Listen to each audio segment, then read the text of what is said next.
turn. I think I'm going to throw a curveball this week on my first week. Okay, it's the floor is yours, Bo. Well, it was a close runner-up. I did watch everything but Collision. I'll be honest. I was preoccupied on Saturday night, which is just a hard time to watch any kind of wrestling in my book. But for the first part of the week, the LWO versus the quarterback crew club from NXT. I don't know. Catch Point. Yeah, Catch Coin. I think it's Catch Point Quarter Club or something like that.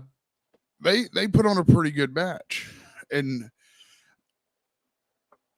speaking of Riddle, like earlier, my match of the week is Jacob Fatu and Matt Riddle. Whoa! Wow! They went out. Okay.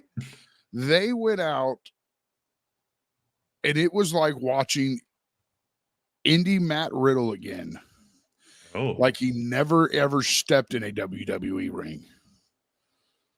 Huh. It was back to the shorts, not just the tight, not just the trunks. It was flipping the crowd off.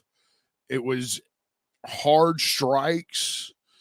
He goes for a Broton off the top rope. Jacob Fatu catches him and just like power bombs the shit out of him.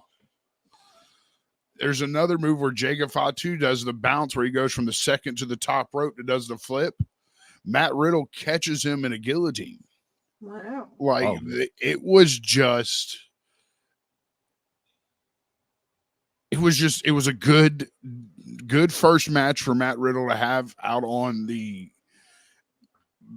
his post WWE run. I was kind of skeptical when I heard Jacob Fatu. I was like, okay, he's been doing a lot, and maybe it wasn't the longest match, but they got their stuff in, made the crowd happy, and went home. And if you have Thriller Plus, it is well worth to go back and watch. It's the main event of the MLW show, and it's well worth that watch just to see Matt Riddle outside of the WWE back in what I believe is his stronger element, not having so much stipulations put on him.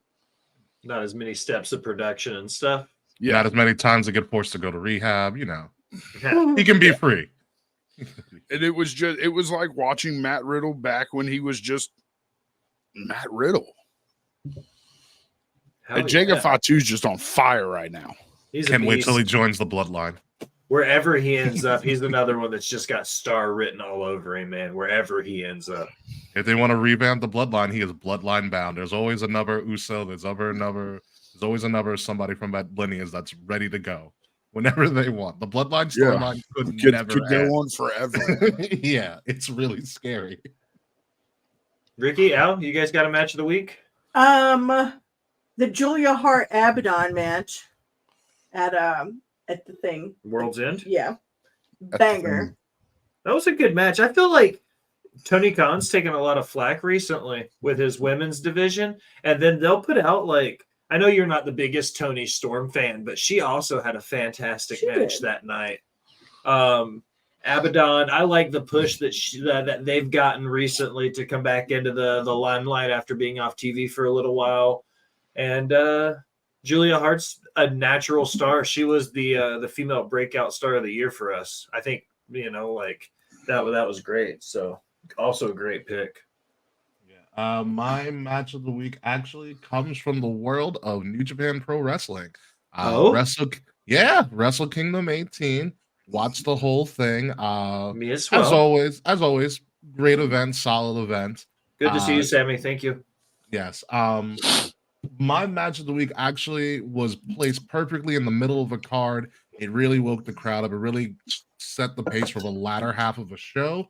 And for me, it kind of stole the show. It was my most exciting match that I watched. The Never Openweight Championship between Tama Tonga and Takagi Shingo. Brilliant. Physical, hard-hitting, just great. It was my favorite match on that entire card. And there were obviously bigger things that happened on that card. Dolph Ziggler showed up, clearly, after that match. Yeah. But that match was absolutely fantastic, especially as someone who doesn't really watch New Japan very often. And I've heard Tama Tonga and Takagi Shingo But they went together so well, so perfectly. Tama Tonga surprised me because he has everything to make it here in the States, and he just doesn't. And I No. mean, and it was great to watch him work, especially without all of the allure of a Bullet Club type person who gets kind of that push because he's in that faction that's been dead and gone for a while. But to see him kind of out on his own, doing his own thing, kind of making his name outside of that is freaking awesome, and he well-deserved win. When you said that yours was coming from Wrestle Kingdom, I was a little bit worried because my two picks were from Wrestle Kingdom.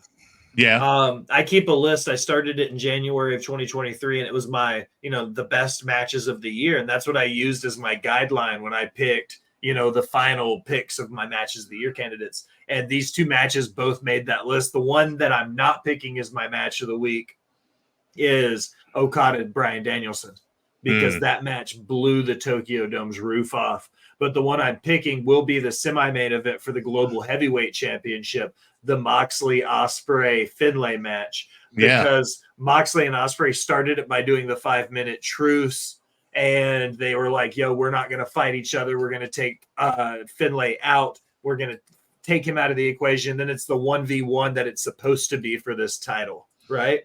Yeah.